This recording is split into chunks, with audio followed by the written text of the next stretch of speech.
Ahoy, ahoy! No, ma'am. A whale! Ah! Yes.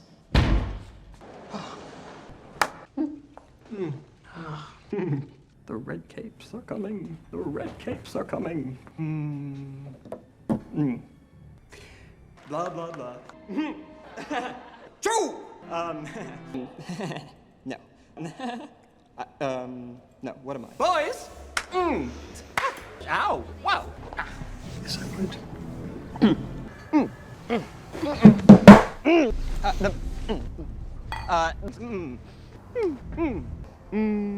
Fight! Martha. Now run! The bat. Hello? I'll learn. Ding dong.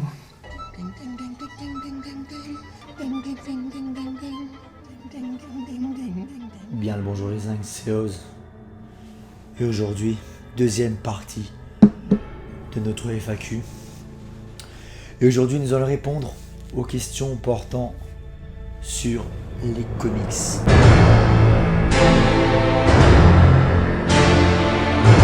Alors, je suis désolé, j'ai la voix complètement fracassée, puisque je suis en pleine, comment on appelle ça, laryngite. Donc, je vais faire de mon mieux. Je profite du fait que le gamin soit pas là pour tourner. Voilà, c'est mieux comme ça. Alors, comme j'expliquais, question comics aujourd'hui. Sur cette partie 2, il y aura 4 parties en tout et pour tout pour cette FAQ les petits gars. Donc si vos questions ne sont pas passées dans la partie 1 et si elles ne passent pas dans la partie 2, c'est qu'elles arriveront plus tard, vous avez compris le principe. Allez, sans plus attendre, on y va. Avec une question de Tanguy qui me demande: Salut Oz, je te demandais la dernière fois si tu comptes élargir tes lectures VO à d'autres personnages qu'Aquaman. Et sinon, quel projet de lecture tu as prévu tout court? Alors, je pense éventuellement aller sur du Superman en VO. Parce que ça reste assez frileux également en termes de publication VF concernant le personnage de Superman. Donc s'il y a bien un autre personnage vers lequel j'irais pour la VO, ce serait Superman. Et le petit Superman de Jeff Loeb et Tim Sale, Superman for All Seasons, m'intéresserait bien. Donc Superman serait l'autre personnage vers lequel j'étendrais mes lectures VO et pourquoi pas Catwoman éventuellement. Sinon, quel projet de lecture tu as de prévu tout court? Alors pour l'instant, je suis sur les Aquaman de l'âge d'argent et j'ai prévu de me lancer dans Nightwing Infinite, dans Superman Infinite et dans Flash Infinite. Voilà, ce sont les 3 personnages qui ont retenu mon attention pour l'ère Infinite. Et sinon, j'ai pas vraiment d'autres projets de lecture, si ce n'est tout ce qui concerne Aquaman. Voilà. Donc j'espère avoir répondu du mieux possible à ta question. Ensuite, on a plusieurs questions d'Elwin Zakul.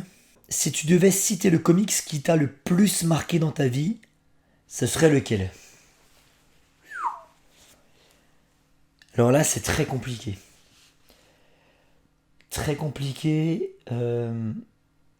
J'hésite entre deux. J'hésite entre Gotham Central de Brubaker et Michael Lark et entre évidemment les Chroniques Atlantes de Peter David. Ce sont 2 lectures qui m'ont fasciné, qui m'ont passionné, qui m'ont tenu en haleine plusieurs soirs d'affilée. Et vraiment pour le coup, ce sont des comics qui m'ont marqué quoi. Donc j'ai du mal à me décider. Mais ce seraient les 2, voilà, les Chroniques Atlantes et Gotham Central, que je conseille évidemment. Si je devais faire un top 5 de mes comics préférés, ce seraient lesquels à l'heure actuelle?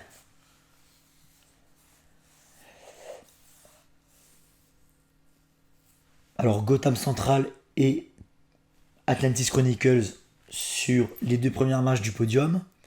Il n'y a pas vraiment de sens, ça dépend. C'est comme une envie de chier en fait, si tu veux, tu vois. C'est-à-dire que ça va dépendre, un jour je vais préférer Gotham Central, le lendemain je vais préférer Atlantis Chronicles. Donc à ce niveau-là, il n'y a pas de préférence. Mais vraiment, top 5 comics, Atlantis Chronicles, Gotham Central, je dirais bien quand même les Green Lantern de Geoff Jones, parce que c'est pareil, c'est une lecture qui m'a transcendé. C'était vraiment incroyable. Qu'est-ce que je pourrais dire d'autre? Un Halloween, éventuellement. C'est vrai qu'un Halloween, c'est pareil, c'est une lecture phare, hein. C'est compliqué de passer à côté. Et puis, Kingdom Come. Voilà. C'est assez classique. Je suis pas très original, mais bon. On me demande un de mes top 5 de comics, donc forcément, il y avait des gros titres, hein. Est-ce plus compliqué de lire suffisamment de comics pour alimenter ta chaîne maintenant que tu es père de famille? Pas spécialement. S'il y a bien une chose que mon statut de père de famille n'a pas vraiment chamboulé, c'est mon rythme de lecture.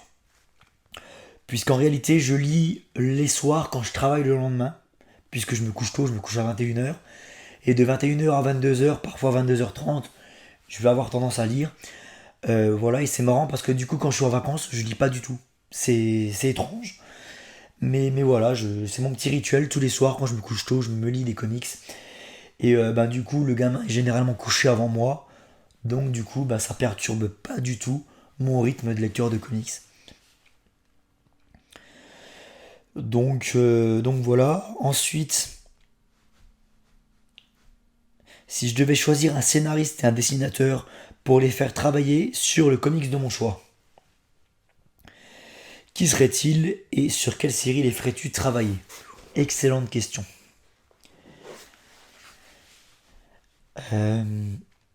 Moi, Stepjan Sejic sur Aquaman, c'est excellent. En fait, voilà, c'est pas compliqué, ce serait Peter David en tant que scénariste,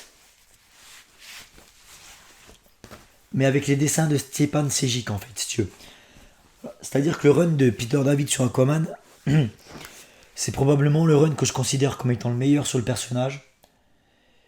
Bien que j'ai pas lu tout encore, au moment où je fais cette vidéo, il m'en reste encore pas mal à lire. Mais c'est vraiment un run qui est excellent. Le problème de ce run, si tu veux, c'est les dessins. C'est un type de dessin qui est vachement ancré à son époque, avec des mâchoires carrées, des coupes mulets, enfin...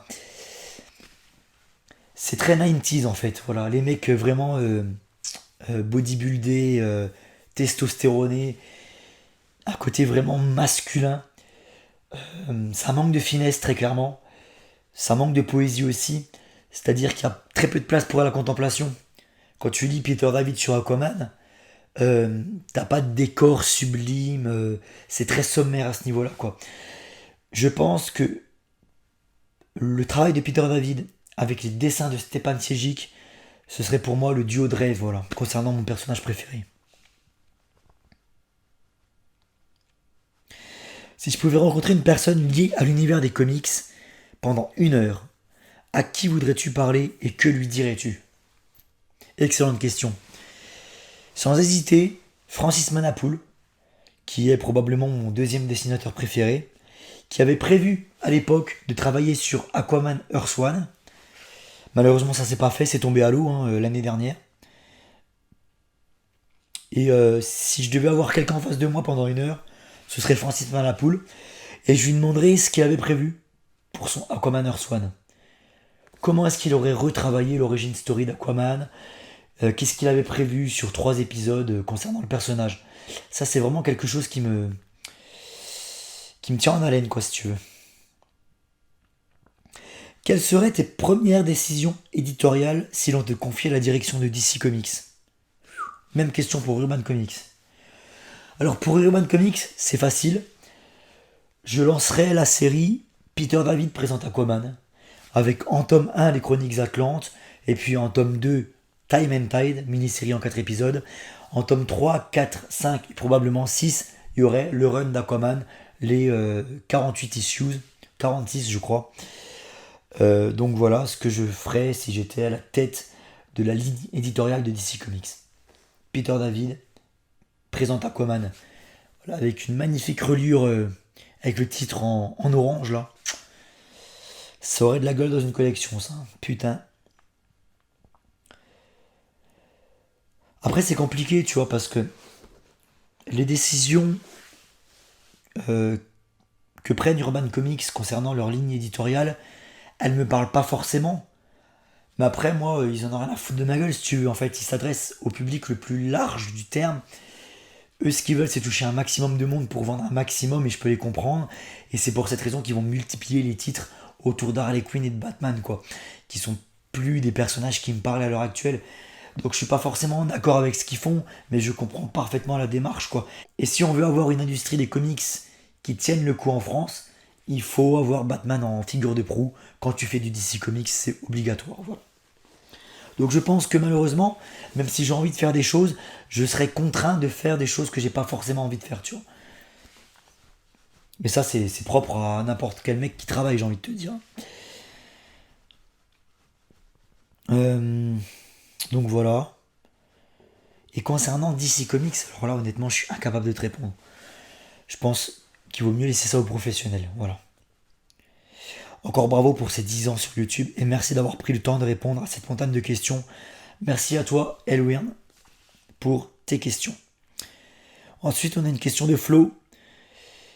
Penses-tu pouvoir éditer ton encyclopédie Aquaman avec une collaboration avec Huggin et Munin? Cette encyclopédie Aquaman que je vous ai montré en vidéo déjà.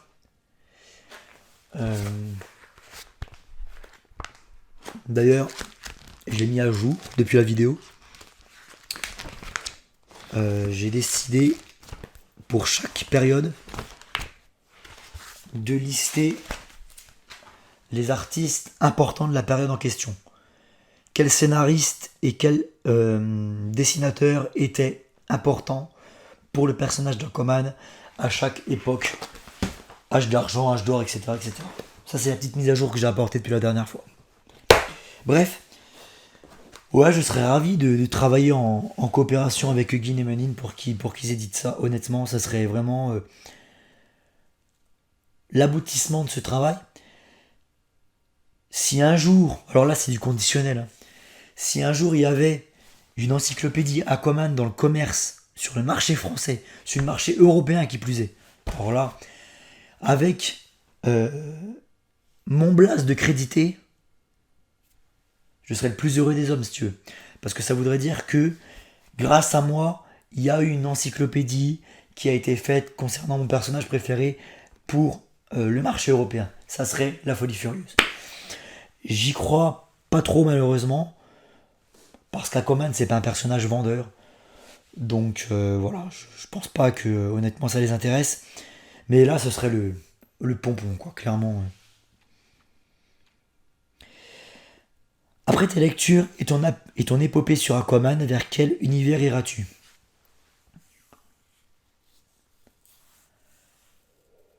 J'ai envie d'essayer plein de pistes concernant l'univers Infinite. Donc Nightwing, Flash, Superman. Je vais peut-être laisser une seconde chance à Batman. Voilà, je vais m'éparpiller un petit peu concernant l'ère Infinite.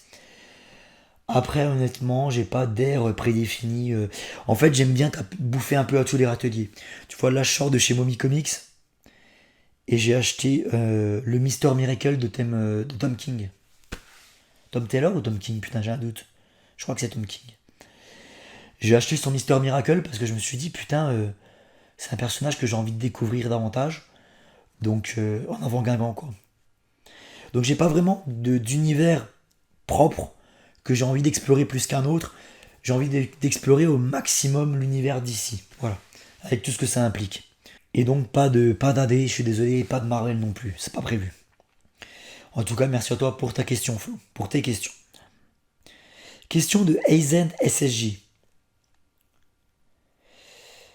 Alors, ton top 5 comics, j'ai déjà répondu. Et run préféré. Top 5 des runs. Alors, je vais essayer de donner d'autres réponses. Par contre, tu es obligé de recaser le run de Geoff Jones sur Green Lantern. Hein. Voilà, je suis obligé de le recaser celui-là. Il n'y a pas d'ordre, il n'y a pas de hiérarchie. Je vais donner un top 5, mais le cinquième vaut pas forcément mieux que le premier vaut pas forcément mieux que le cinquième, quoi. Ça va être. C'est en fonction des envies de chier, comme j'explique tout le temps. Donc il y aurait le run de Geoff Jones sur Green Lantern. Il y aurait le run de Greg Rucka sur Wonder Woman. Le run de George Perez sur Wonder Woman. Le run de Peter David sur Aquaman. Et en cinquième, le run de Strander sur la Suicide Squad. Voilà. Comme ça, j'essaie de donner des réponses un petit peu variées. Didi Mac, quel est selon toi le jeune scénariste avec le plus grand potentiel chez DC? Difficile de répondre pour un dessinateur, mais on sait jamais.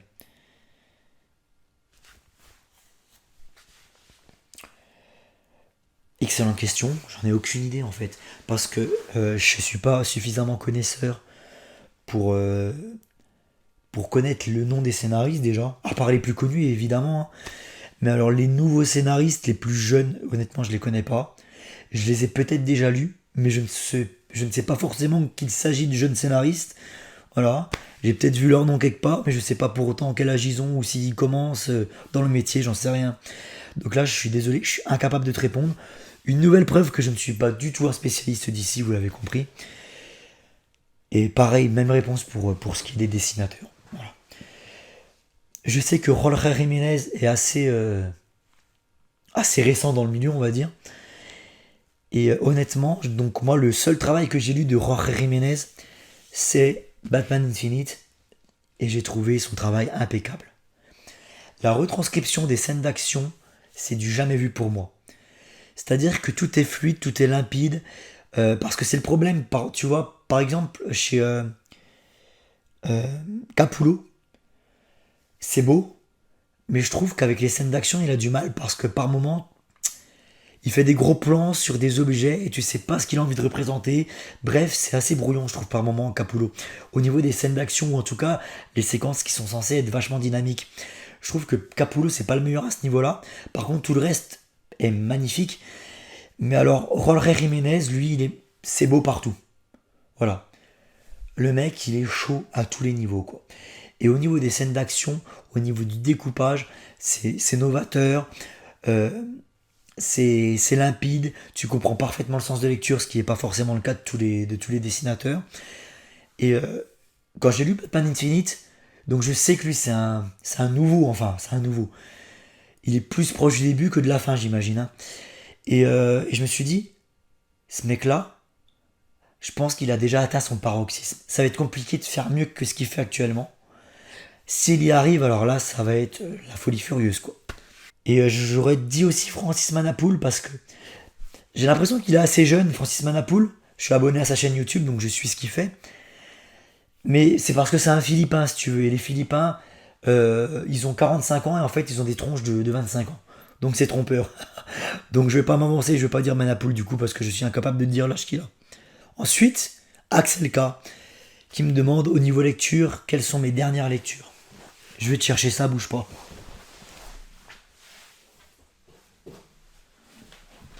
Vraiment, mes dernières lectures, c'est ça.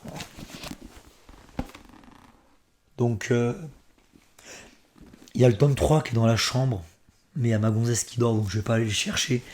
Mais en très gros, on est sur les Showcase présente Aquaman. C'est des gros pavés de plus de 500 pages. Voilà. C'est l'édition. C'est une édition qui date de 2009. 2007, je crois. 2007. Et en fait, c'est du noir et blanc. Alors, qualitativement, c'est proche du manga, hein, si tu veux. C'est une couverture cartonnée très cheap qui marque très facilement les plis et tout. Donc, faire attention, ça corne facilement. Papier journal. J'ai l'impression de lire les dépêches. Enfin, voilà, c'est vraiment des productions à bas coût. Mais au moins, ça permet de lire de l'âge d'argent sans avoir à passer par le dématérialisé, que je n'aime pas du tout. Donc voilà, on a du Adventure Comics, on a toute la grosse première partie de la série Aquaman de 1962 jusqu'à 1969-68. Donc voilà, c'est mes dernières lectures. Et il y a le tome 3 qui est en cours. Et c'est... Alors je ne veux pas dire que c'est excellent parce que je mentirais. C'est l'âge d'argent, c'est très kitsch. D'ailleurs, il y a une vidéo review qui est prévue concernant ces lectures. Mais ça m'apprend énormément de choses. Si vous voulez vous y connaître davantage sur le personnage d'Aquaman, faut passer par là, parce que c'est une période extrêmement structurante pour le personnage. Tout ce que vous connaissez d'Aquaman, à l'heure actuelle, a été fait dans les années 60. Donc c'est pour cette raison que c'est une lecture historique dans le sens où c'est pas passionnant, parce que je suis pas le public ciblé. J'ai 35 ans, ça s'adresse à des gamins de 18 ans. Dans les années 60, on est en 2020, donc t'imagines bien que je suis doublement pas le public ciblé. Mais au moins, j'apprends beaucoup de choses concernant le personnage. Voilà. Mais, dernière lecture en cours. As-tu lu les dernières éditions d'Urban concernant la GSA par le maître Geoff Jones? J'ai le tome 1 quelque part par là. Je l'ai acheté. Je compte bien le lire parce que Geoff Jones, de toute manière, je pense que je vais lire tout Geoff Jones en VF. Tout ce qui existe sur Geoff Jones en VF, je vais y passer. Et la GSA, j'ai très hâte parce que c'est une équipe que j'aime beaucoup. Que je connais très peu finalement. J'ai lu pas mal d'épisodes sur la GSA dans Crisis Companion. Mais j'ai rien lu de plus concernant cette équipe. Donc j'ai très hâte de la retrouver. Qui plus est scénarisée par Geoff Jones, s'imagine bien. Et donc oui, je vais me les faire et je ferai des vidéos quand je les aurai lus pour dire ce que j'en ai pensé. Merci à toi, en tout cas, Axel. Sébastien Maillard, oulala, là, alors là, il y a masse de questions. Salut Seb au passage, que vous avez déjà vu sur la chaîne.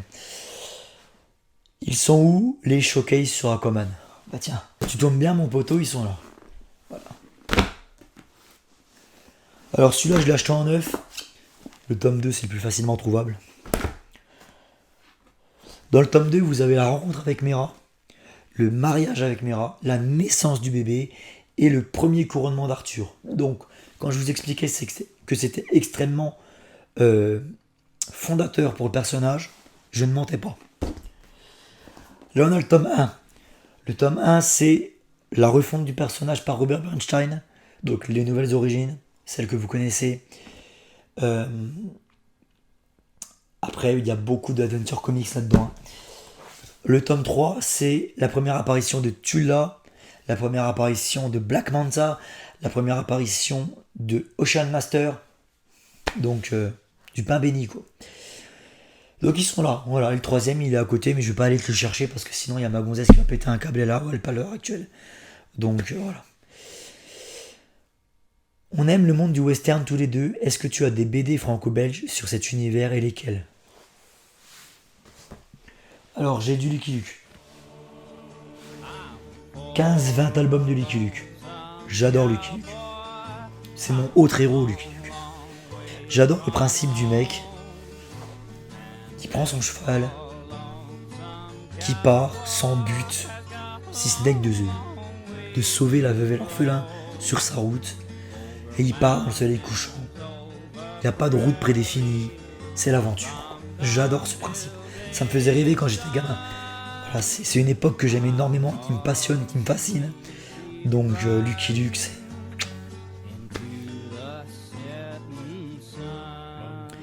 Est-ce que Lois Lane apparaît dans le numéro d'Action Comics numéro 1? Tic-tac, tic-tac. Évidemment. Évidemment. Lois Lane, c'est le premier personnage féminin créé dans l'univers d'ici. Lois Lane est à Superman, ce que James Gordon est à Batman. C'est-à-dire que quand tu lis le Action Comics numéro 1, Superman et Lois Lane apparaissent en même temps. Quand tu lis Detective Comics 27, Batman et James Gordon apparaissent en même temps. Voilà. Si tu devais donner des suggestions à Urban Comics pour mettre en avant des ouvrages sur un personnage. J'ai déjà répondu. Peter David sur Aquaman. Dans le comics Morphin Comics 73, quel ennemi combat Aquaman? Des nazis. Un sous-marin nazi qui torpille un vaisseau, enfin un navire qui transporte des réfugiés et des civils et des blessés. Voilà. Par contre, la question que je te pose, c'est quel autre super-héros majeur de l'univers d'ici a été créé dans les mêmes pages que ce Morphin Comics 73? Si tu suis mes vidéos, tu le sauras. Et t'as pas besoin de suivre mes vidéos pour le savoir, je sais très bien, calme-toi. Question 6. On sait que tu ne lis pas de titres Marvel, mais quel personnage Marvel pourrait t'intéresser à lire? Sans hésitation aucune, Daredevil. Voilà. Daredevil, il me fascine. J'aime beaucoup.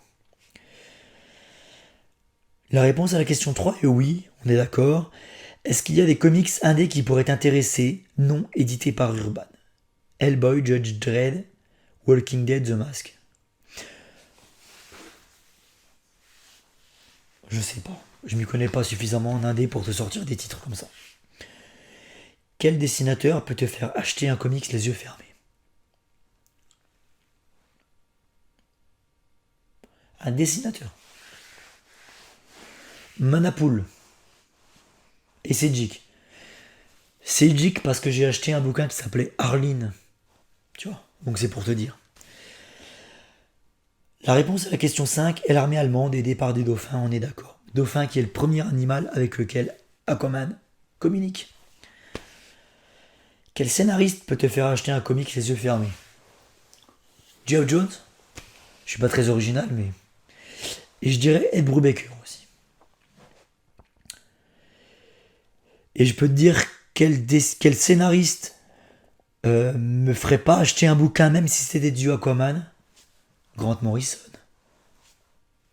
Peut-être même Tom King. Selon toi, sur tes différentes lectures, est-ce que tu préfères des comics sur le Silver Age, Bronze Age ou Modern Age? Modern Age, c'est un terme que j'aime pas du tout parce que ça englobe tout et n'importe quoi. Donc tu l'as pas cité, mais pour t'emmerder, je vais répondre Dark Age. Je préfère le Dark Age. Modern Age, d'aucuns diraient que ça englobe le Dark Age, d'aucuns situeraient ça après le Dark Age. Pour moi, le Modern Age se situe après le Dark Age. Le Modern Age, pour moi, c'est tout ce qui est Blackest Night, Brightest Day, puis les New 52, tu vois. Par contre, les années 90, pour moi, c'est pas le Modern Age. Faut pas déconner. À quel moment le Aquaman de Peter David, c'est moderne, quoi. Donc, Dark Age. Je propose pas le Golden Age, car cette période, elle est pour moi, je sais. Mais je préfère le Golden Age au Silver Age. Le Silver Age, c'est la période que je déteste le plus. C'est horrible, c'est horrible. Parce qu'il y a des petits extraterrestres, il y a des soucoupes volantes, il y a des voyages dans d'autres dimensions, des scientifiques fous. Oh merde, putain, ça me fait chier. Mister Jéju, 974, un ami de la Réunion, que je salue. Ça serait quoi ton histoire de tes rêves dans l'univers d'ici et une histoire cauchemar avec tout ce que tu n'aimes pas dedans? Alors le cauchemar pour moi ce serait que Grant Morrison signe une prochaine série Aquaman, voilà. Là ça me ferait chier. Et que le mec commence à t'expliquer la composition chimique et physique de la flotte. Voilà, stop.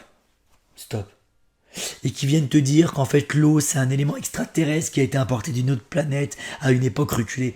Ferme ta gueule, voilà.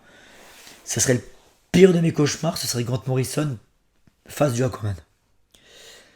Pour l'instant, je crois que ça n'a pas été encore fait, donc. Et puis si tu mettais Harley Quinn dedans, alors là il y aurait le tableau complet.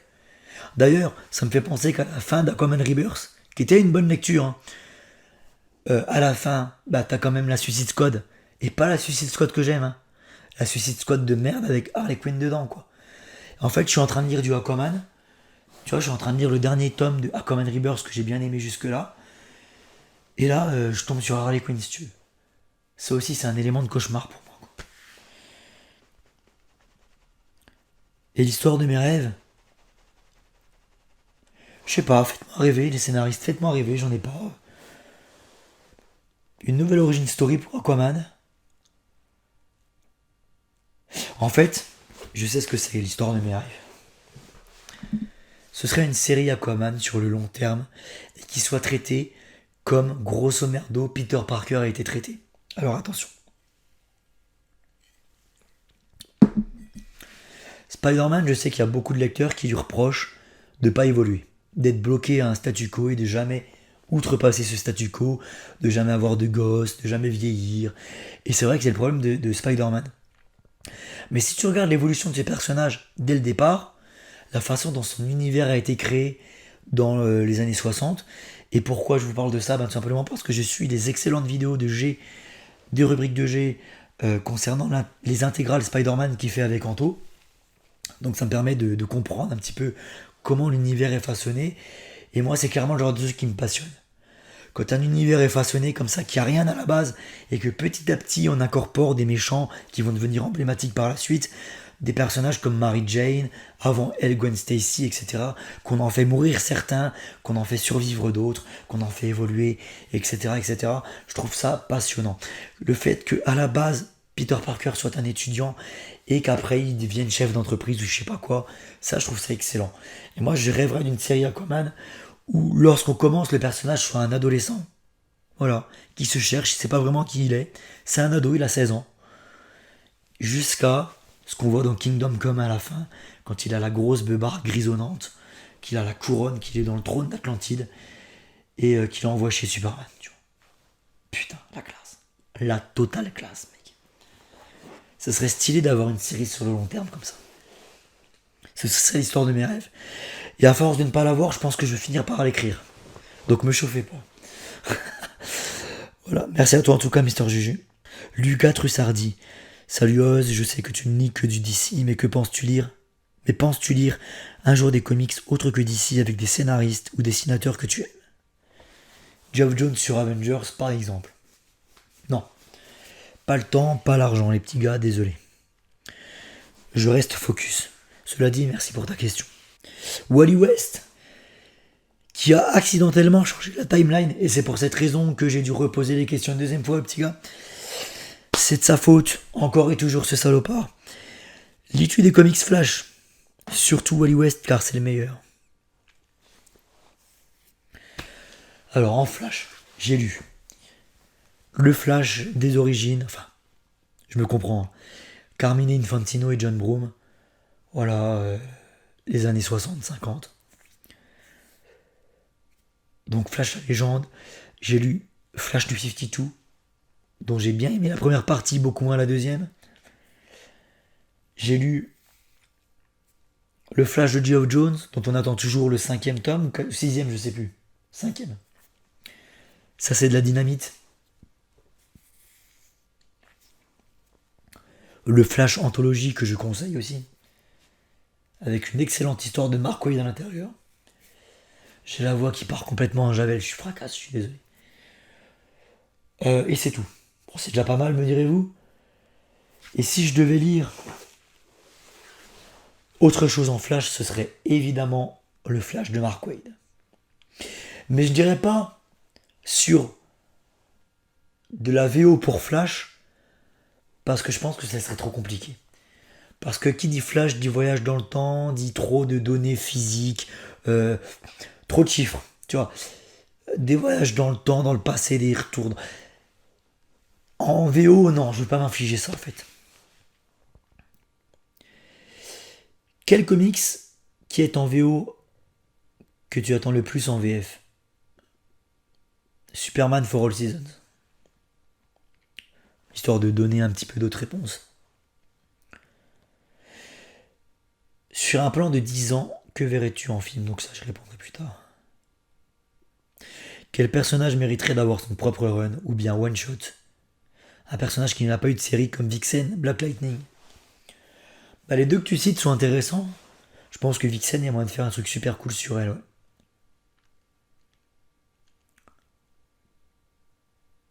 Garth?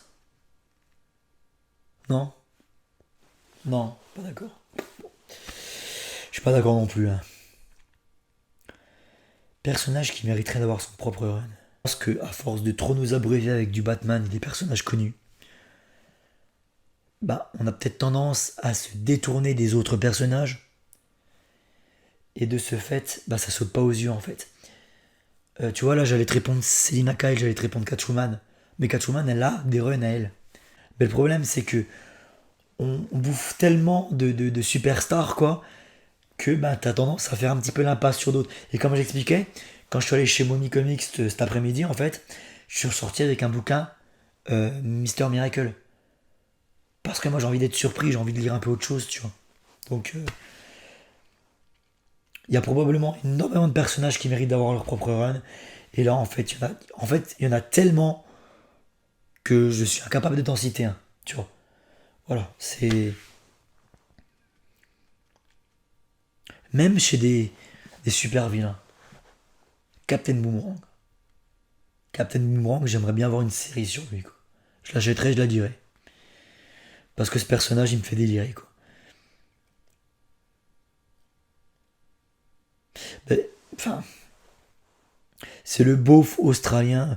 C'est le genre de mec que tu vois dans les trucs affaires criminelles, là. Tu sais, qui a violé 3 gamines, qui a été pris en flagrant délit dans un champ en train de violer des gamines, et puis qui va te dire au tribunal que ah non, non, c'était pas moi, j'étais pas là, j'étais au cinéma. Tu vois, c'est pour ça, moi, les personnages comme ça, ils me fascinent, tu vois. Et, euh, et ouais, ça serait rigolo d'avoir un truc sur Captain Boomerang, quoi. Donc, pas forcément que des gentils, quoi. Fabrice Orellana, salut déjeuner, salut Fabrice. Tu pourrais faire une photo de ta bibliothèque? Ben, pas de problème, je te fais ça, je te mets ça au montage. Quel est ton budget mensuel moyen en comics? Ça dépend des mois, il y a des mois où je vais mettre 80 balles, il y a des mois où je vais mettre 160, le double. Ça dépend vraiment, mais je ne dépasse rarement les 200 euros. C'est la limite psychologique. Je dépasse rarement les 200 balles. À quand la review comics de Wonder Woman, Guerre et Amour? Putain, tu viens de me rappeler que je l'avais dans la collecte. Je l'avais zappé. Bah, quand je l'aurai lu, et vu que c'est la suite de Rebirth, c'est pas de mal à veille. Est-ce que tu lis parfois des critiques de comics sur des sites, des forums, etc.? Non. Non. Les seules reviews comics que pour le coup je ne lis pas mais que je regarde ou que j'écoute, ça dépend de ma situation, c'est celle de G en fait, des rubriques de G. Voilà. C'est le seul mec qui arrive à tenir un plan séquence de 30 minutes quand même. Sans bafouiller et chercher ses mots. C'est incroyable. Incroyable. Donc honnêtement, je regarde pas de vidéos review sur internet, sur YouTube. Et je ne lis pas non plus d'articles de review. Peut-être parce que j'aurais peur d'être influencé, on sait pas. Il y a quelque chose qui fait que ça m'intéresse pas en fait.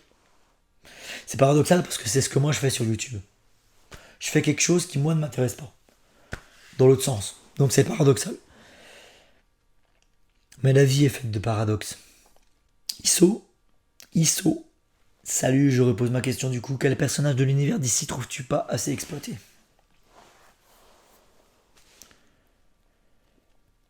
Bah je vais te dire Aquaman. On parle de comics là, hein. Si on parle de comics, je te dirais Aquaman. Si on parle de cinéma, je te dirais Flash. Mais si on parle vraiment de comics, Aquaman, parce que je trouve que, comme je vous expliquais, il y a eu beaucoup de choses qui sont faites concernant le personnage dans les années 60. Mais j'ai l'impression que maintenant, on s'en fout un peu. Il est condamné à rester avec Mera, à avoir un gosse ou pas avec elle, à être roi d'Atlantide, qui, du jour au lendemain, va perdre son trône, qui va devoir le reconquérir, puis qui va le reperdre à nouveau pour le reconquérir à nouveau. Et malheureusement, 90% des scénarios autour d'Aquaman tournent autour de ça. Alors qu'il y a autre chose à faire. Quoi, je ne sais pas. Il faut se creuser les ménages. Donc, je pense qu'Aquaman n'est pas suffisamment exploité, même dans ses super pouvoirs. Au cinéma, il n'a pas été vraiment exploité dans ses super pouvoirs, à part demander à une baleine d'ouvrir sa gueule pour se planquer dedans. Tu ne vois à aucun moment lancer une horde de requins sur ses ennemis, communiquer avec des piranhas, ou enfin, je sais pas. Il a quand même un film de 2h30, il parle pas spécialement aux poissons, quoi. C'est triste. Donc au cinéma, il n'est pas spécialement bien exploité. D'autant plus qu'on n'exploite pas du tout ce qui est censé être le vrai personnage à la base. Bref, c'est un autre débat, je vais pas revenir dessus. En comics, Bah, à part ce qui a été fait dans les années 60. Voilà, il est avec Mera, il a un gosse, son gosse est mort, terminé, hop, au revoir. Il est roi, il l'est plus, il est roi, il l'est plus. Faites autre chose, bordel de merde. Surprenez-moi, je sais pas. Rubrique de G. Bien le bonjour. Ça fait plaisir de l'avoir dans les commentaires. G, c'est quelqu'un dont je suivais les vidéos avant de créer ma chaîne comics, quand même, faut le savoir. Donc ça fait plaisir de l'avoir de l'autre côté, du coup. Comment imagines-tu les comics dans 10 ans?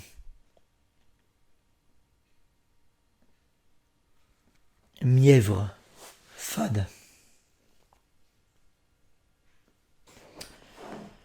J'ai l'impression, enfin c'est même pas une impression en fait si tu veux, c'est que les comics n'ont plus de couilles. Il n'y a plus de prise de risque. C'est fade, c'est nul quoi. J'ai l'impression qu'on est retourné à l'époque du Comics Code Authority, sans le macaron, mais ça raconte plus rien quoi. Ça raconte plus rien, à part l'histoire en elle-même, il n'y a plus de sous-texte. Après je dis peut-être pas les bons. Mais en tout cas de ce que j'ai lu, des continuités récentes, il n'y a plus aucune prise de risque. C'est fade, plus aucune prise de position politique ou sociologique ou idéologique. Ou alors, quand il y a des prises de position idéologiques, est-ce qu'on peut appeler ça des prises de risque? On se range du côté dont on sait qu'il ne sera pas forcément taclé. Tu vois ce que je veux dire?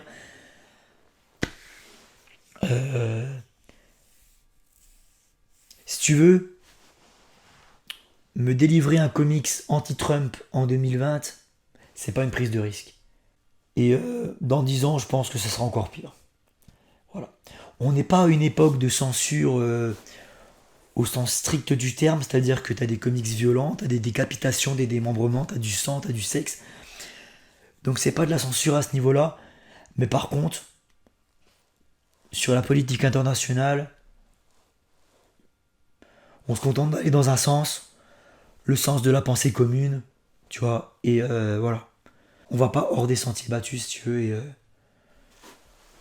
c'est un peu tristouné, quoi. Ça m'emmerde. Il y a plus de couilles dans les comics maintenant.